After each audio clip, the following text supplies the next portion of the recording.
Forbes. The 20-year-old has amassed a fortune of more than £600 million after starting to sell cosmetics less than 3 years ago.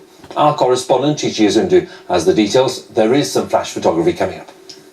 Kylie Jenner, 20 years old, a new mum, and according to Forbes magazine, 100 million short of being the youngest ever self-made billionaire. We knew we didn't want to do this with anyone else. I didn't want to sell in any other store. She's the youngest of the Kardashian-Jenner family and has featured on their reality TV show Keeping Up with the Kardashians from the age of 10. But her fortune comes from selling lipsticks and lip liners. I really wanted to show you guys first. $900 million is how much she's estimated to be worth, and she's amassed that amount in just under 3 years. What's interesting with Kylie Jenner is that she obviously endorses brands, but with her makeup range, she is the brand, and she already has this huge social following. So suddenly, her social following becomes her potential customer base. So there's a lot of money to be had when she has over 110 million people following her on Instagram. And that's the difference between her and more traditional brands. Her kind of audience want quick-to-market products they find out about on social media. And that's one of the contributing factors to Kylie's success. She wears her makeup and shows her tens of millions of social media followers exactly how to use it. The only problem is that not everyone is impressed with the term self-made billionaire. Her family are minted.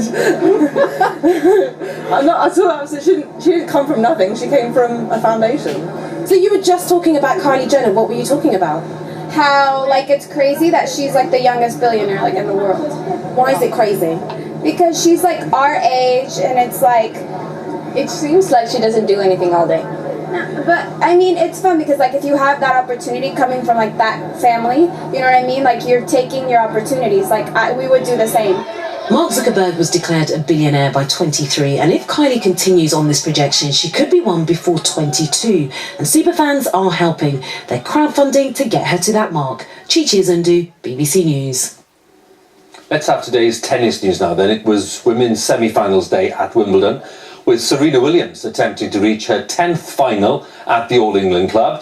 And my colleague Joe Wilson is there with all the latest for us today. Hi, Joe.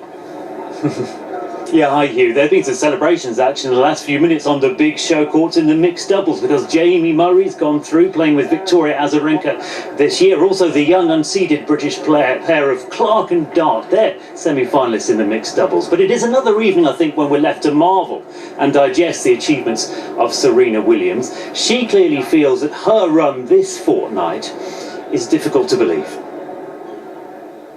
Women's tennis at Wimbledon has evolved through great individuals and innovations. Each decade developed the game. Little Mo, a ruthless, hard-hitting machine, is quickly in her stride. Many champions, but one woman turned it all up. It's Serena's era.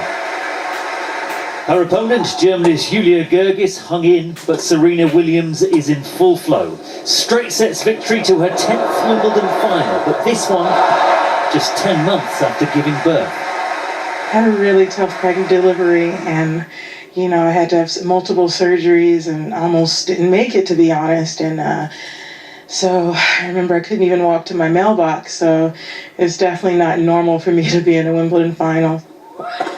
Williams will play Angelique Kerber on Saturday, a straight sets winner today. So a World Cup summer with one German in a final.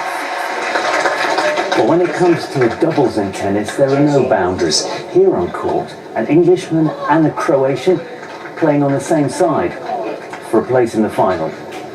Inglet and Shkogor, nearest the camera, played 5 sets against American pair Bryan and Sock and lost. Almost felt like Moscow on court 2. Joe Wilson, BBC News, Wimbledon.